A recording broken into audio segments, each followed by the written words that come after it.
Hello, YouTubers, friends, compatriots. Look at the shows, just like herders, peasants, vassals, souvlakis, bakalavas.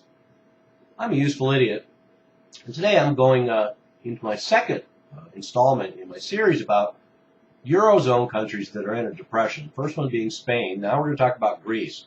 We're going to go back to the poster child of Eurozone depressions, and they've been in a devastating depression for 5 years, and nobody will dispute that Greece is in a depression.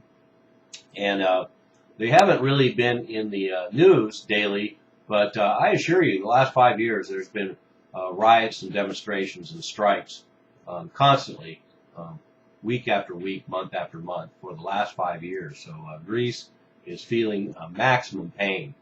And things just continue to unravel for them.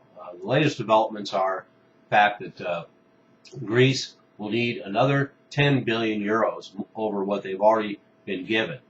So that's certainly bad news, and it may not sound like a big number at this point, but for a country like Greece, that's huge.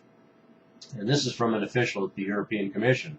And so remember, in up to 2010, they received 240 billion euros in bailouts, and the numbers just keep piling up. And there's no surprise why that would be, of course, because the numbers are fudged just like everywhere else. And so they'll always need more. And so they have a unemployment rate of 26% as well, and 60% amongst their youth. And so there's another figure right off the bat that tells you they're in a depression. Those kind of numbers cannot exist outside of a depression. And the other news recently coming out of Greece is that Parliament approved the new austerity measures. So there will be 100,000 or so civil servants laid off. And I'll attach a video that I already did on that topic below. And that was the requirement from Brussels and the ECB for getting the next tranche in bailout funds for Greece, which they need desperately.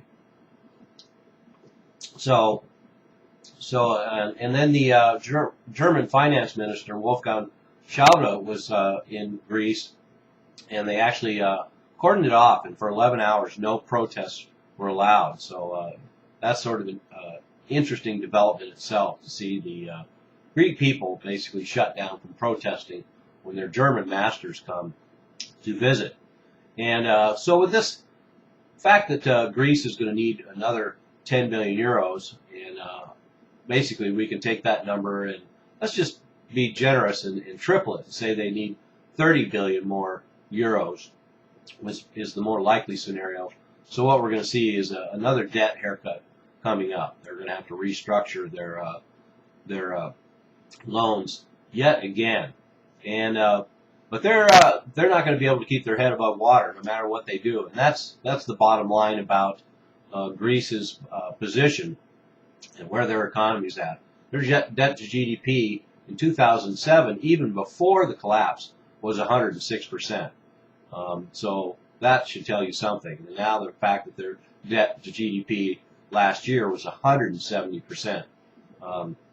So they're hurting in a big way. And just last December, Greece's 4 largest banks needed another 27 billion euros of liquidity injection. So even after 5 years of brutal austerity, even after 5 years of having their country torn apart, even after massive layoffs and wage cuts, the pain continues.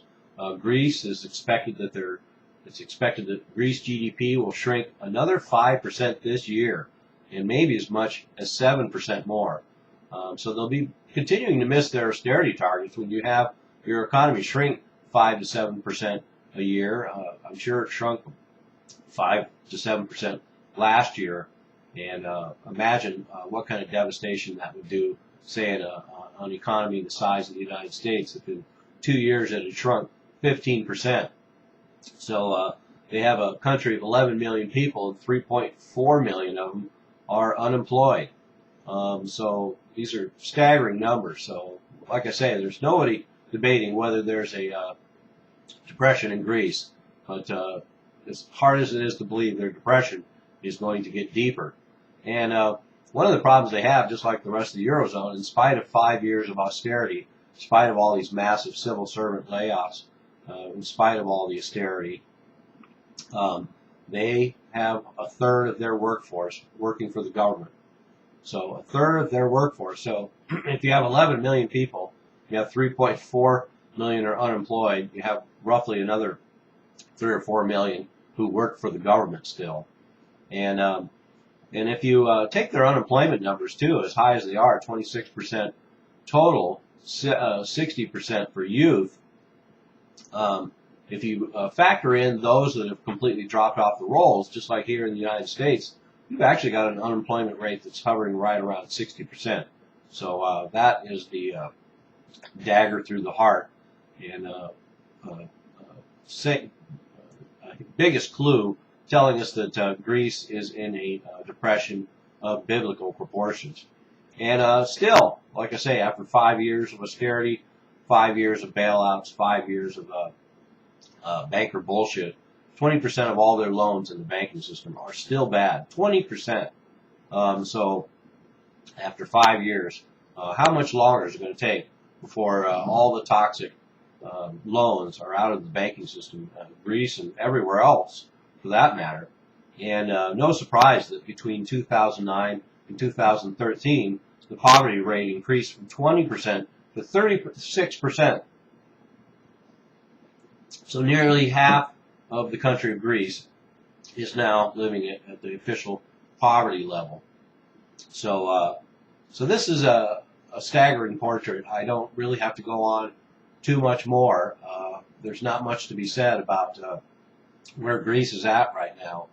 And the sad thing is that here's this country that has all these assets and has all this wonderful state-owned assets and legacies.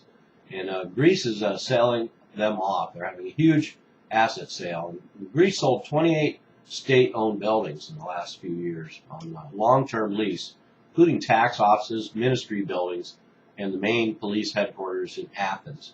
And we also know they're selling off islands. And so there's Greece, the sad poster child for depression in Eurozone. And it only takes a handful of details to paint a very grim picture. So there we have it, Spain and Greece, both in Eurozone depressions, and more Eurozone countries to be added to that list.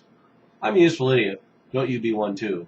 And remember, if I agree with you, then we both be wrong.